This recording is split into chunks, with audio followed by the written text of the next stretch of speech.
Bismillahirrahmanirrahim. Assalamualaikum warahmatullahi wabarakatuh. Perkenalkan, nama saya Zahra Glialvani dengan NIM 11921000081. Saya dari jurusan Pendidikan Islam Anak Usia Dini, Fakultas Tarbiyah dan Keguruan UIN Sunan Gunung Jati Bandung. Sekarang saya sedang menduduki semester 4B. Pengertian pola asuh menurut Burns 1997 menyatakan bahwa pengasuhan merupakan proses yang berlangsung terus-menerus yang melibatkan interaksi antara orang tua dengan anak.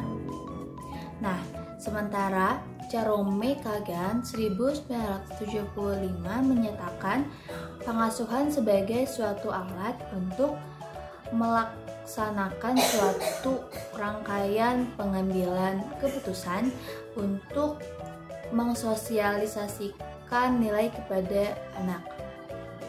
Teori yang digunakan dalam pengasuhan anak yang pertama ada teori psikoanalisis, yang kedua cognitive developmental theory, yang ketiga ada behaviorisme, yang keempat ada social learning theory, yang kelima ada genetic heredity personality theory, yang keenam ada humanistic theory, yang ketujuh ada theological theory, yang kedelapan ada teori sistem ethological theory, yang kesembilan ada teori perkembangan moral. Sedangkan pengertian pola asuh menurut M. Sobhir 1998-14 mengatakan bahwa pola pertemuan antara orang tua sebagai pendidik dan anak sebagai peserta didik dengan maksud bahwa orang tua mengarahkan anaknya sesuai dengan tujuannya, nah yaitu membantu anak memiliki dan mengembangkan dasar-dasar disiplin diri. Orang tua juga dengan anaknya sebagai pribadi dan sebagai pendidik dapat menyingkap pola asuh orang tua dalam mengembangkan disiplinan diri anak yang tersirat dalam situasi dan kondisi yang bersangkutan. Macam-macam pola asuh. Yang pertama ada pola asuh otoriter. Pola asuh otoriter adalah pola asuh di mana orang tua memaksakan anak untuk selalu memenuhi apa yang orang tua harapkan dan inginkan. Nah, yang kedua itu ada pola asuh demokratis. Nah, pola asuh demokratis itu adalah pola asuh yang memprioritaskan kepentingan anak, namun orang tua juga masih tetap mengendalikan dan mengontrol anak. Yang ketiga ada pola asuh permisif. Pola asuh permisif itu adalah merupakan bentuk pengasuhan di mana orang tua memberikan kebebasan terhadap anak sebanyak mungkin pada anak untuk mengatur dirinya. Nah, yang keempat yaitu ada pola asuh penelantar orang tua. Tipe ini pada umumnya memberikan waktu dan biaya yang sangat minim pada anak-anaknya. Cara pola asuh keluarga efektif, yang pertama pola asuh harus dinamis. Yang kedua, pola asuh harus sesuai dengan kebutuhan. Yang ketiga, ayah ibu mesti kompak. Yang keempat, pola asuh mesti disertai perilaku positif dari orang tua. Nah, yang kelima itu ada komunikasi efektif. Yang keenam, disiplin. Yang ketujuh, orang tua konsisten. Faktor yang mempengaruhi pola asuh anak, yang pertama budaya orang tua mempertahankan konsep tradisional mengenai peran orang tua, merasa bahwa orang tua mereka berhasil mendidik mereka. Nah, dengan baik, maka mereka menggunakan teknik yang sama atau serupa dalam mendidik anak asuh mereka. Nah, yang kedua itu pendidikan orang tua. Orang tua yang memiliki pengetahuan lebih banyak dalam mengasuh anak, maka akan mengerti kebutuhan anak. Yang ketiga ada status sosial ekonomi. Nah, orang tua dari kelas menengah kelas menengah rendah cenderung lebih keras atau lebih permisif dalam mengasuh anak. Pola asuh anak pertama. Pengasuhan anak pertama yaitu anak sulung. Pengasuhan anak pertama banyak disebut juga oleh orang-orang sebagai pengasuhan percobaan. Nah, kenapa?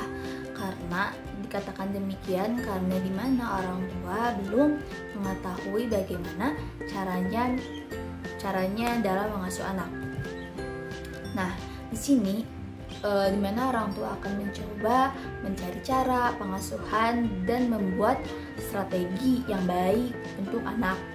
Nah, orang tua juga akan mengetahui bagaimana cara pengasuhan yang baik dan pengasuhan yang tidak baik. Nah, pengasuhan untuk anak pertama juga sangat dimanjakan oleh orang tua itu sendiri, juga sangat diawasi oleh orang tua. Biasanya untuk anak pertama, orang tua selalu memakai metode pengasuhan anak yang bersifat pengasuhan yang memanjakan dan pengasuhan yang bersifat otoriter atau memaksa, di mana orang tua selalu memaksakan anak-anaknya. Contoh, nggak boleh gini, nggak boleh gitu, harus begini, harus begitu. Nah, dan ini masih banyak yang ditemukan untuk orang tua zaman sekarang nih. Pola asuh anak tengah. Pengasuhan anak kedua yaitu anak tengah-tengah. Pengasuhan anak kedua ini cara pengasuhan juga mulai berbeda dengan pengasuhan anak pertama. Nah, untuk anak kedua ini biasanya pengasuhan yang sudah mulai membaik dan paling baik lah gitu. Kalau kata sekarang itu menurut demikian karena orang tua sudah memilih mana pengasuhan yang baik dan mana pengasuhan yang buruk untuk kedua anak mereka. Pengasuhan anak kedua lebih bersifat pengasuhan demokratis, yaitu di mana orang tua dan anak akan bekerja sama nih dalam memilih sesuatu. Pola asuh anak terakhir atau pengasuhan anak terakhir yaitu anak bungsu. Pengasuhan untuk anak terakhir atau disering disebut juga anak bungsu, kalau dipikir secara logika seharusnya anak bungsu adalah dimana cara mengasuh akan lebih baik dan lebih bagus. Tapi berbeda dengan faktanya. Maksudnya kebanyakan anak bungsu sangat dimanjakan. Nah, akan tetapi tidak bersifat otoriter. Mengapa demikian?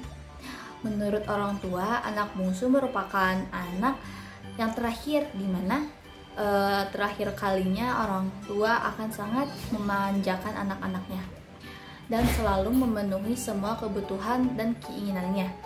Sifat manjanya anak bungsu lebih dominan manja daripada manjanya anak pertama dan anak kedua, yaitu anak tengah. Nah, pola asuh anak broken home atau pola asuh co-parenting. Dalam pola asuh ini, kedua orang tua diharapkan berperan aktif dalam mengasuh anak serta terlibat dalam kesehariannya. Namun, meski sudah bercerai, tanggung jawab sebagai orang tua dalam mengasuh anak tidak lantas hilang. Salah satu solusi yang baik dalam mengasuh anak untuk pasangan bercerai adalah sistem co-parenting. Pola asuh anak laki-laki dan perempuan. Lihat minat, umur, kegiatan fisik, perilaku, perkembangan biologis, kedekatan, kegemaran, perubahan fisik, terus ada kemampuan motorik, kemampuan verbal. Nah, mungkin cukup sekian yang bisa saya sampaikan. Mohon maaf bila ada kesalahan atau kurangnya. Wabillahi taufiq wal hidayah. Wassalamualaikum warahmatullahi wabarakatuh.